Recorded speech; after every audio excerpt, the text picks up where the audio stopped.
It's easy to think of intrinsic and extrinsic motivation as a sharp binary between two different options, but it's more nuanced and complicated.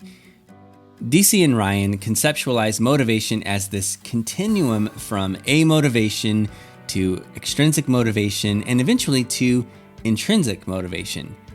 Their self-determination theory views motivation as both task-specific and contextual.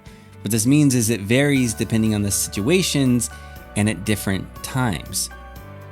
As you move toward the left, you have increased controlled motivation, where you perform tasks due to external factors like rewards, punishments, or ego. As you move toward the right, you have increased autonomous motivation, where you perform tasks out of a genuine interest, personal value, or long-term goals.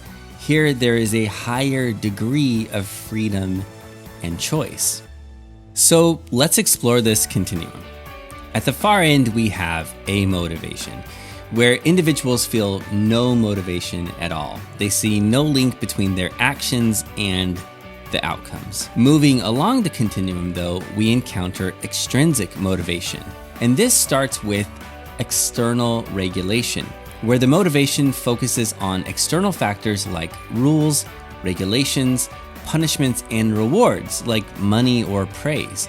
But it could also be things like badges. As you gain more autonomy, you have introjection, where motivation is based on internal pressures based on external factors. It might be the sense of guilt that you feel toward doing a task or the need for approval from others. Here you might want to impress someone or avoid negative emotions like shame, embarrassment, disappointment, or insecurity. With greater autonomy, you have identification, where individuals begin to find a task personally important. You might focus on attaining specific goals that connect to your sense of mission or purpose. And here you willingly commit to an action you view as inherently valuable, even if you don't necessarily find it enjoyable. You might feel self-motivated to lift weights because you value your health, even if you don't really enjoy weightlifting in the moment. You might read a text you find somewhat boring because it will help you gain knowledge and skills for your future career. Next, you have integration, and this is the most autonomous form of extrinsic motivation, where behaviors connect to your self-concept, including your identity, personal values, core ideas, and passions, but it's still influenced by external outcomes and goals.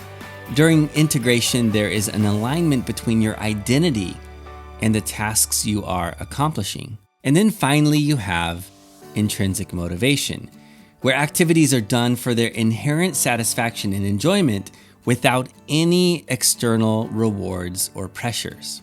Note again that this can vary with time and context.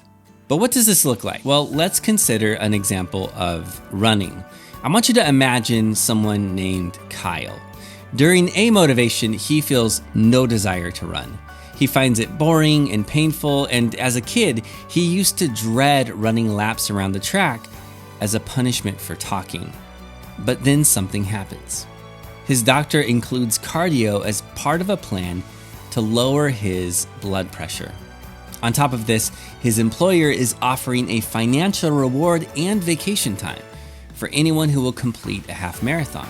And in this moment, Kyle is shifting toward external regulation, motivated by these external factors. But later, he begins to shift toward introjection, where he wants to look slimmer for his daughter's wedding. He's also motivated by the desire to avoid guilt that he would feel if he skipped a workout. Over time, Kyle's motivation changes yet again as he shifts toward identification. Here he's now going running for the increased energy he feels throughout the day and for the improved sleep he gets at night. Kyle might not enjoy running, but he sees how running can help him accomplish these long-term wellness goals. Kyle then moves toward integration, where running aligns to his personal values and self-concepts. He finds himself saying things like, "I'm a runner," and he even subscribes to a few running magazines and apps. Eventually, though, Kyle shifts toward true intrinsic motivation, where he enjoys running. Now, there are rare occasions where he goes running to avoid guilt or to accomplish a goal, but on most days, he wakes up in the morning excited about running. If the running example doesn't resonate with you, is there an activity that has ebbed and flowed throughout your life? And if so, how did your motivation evolve?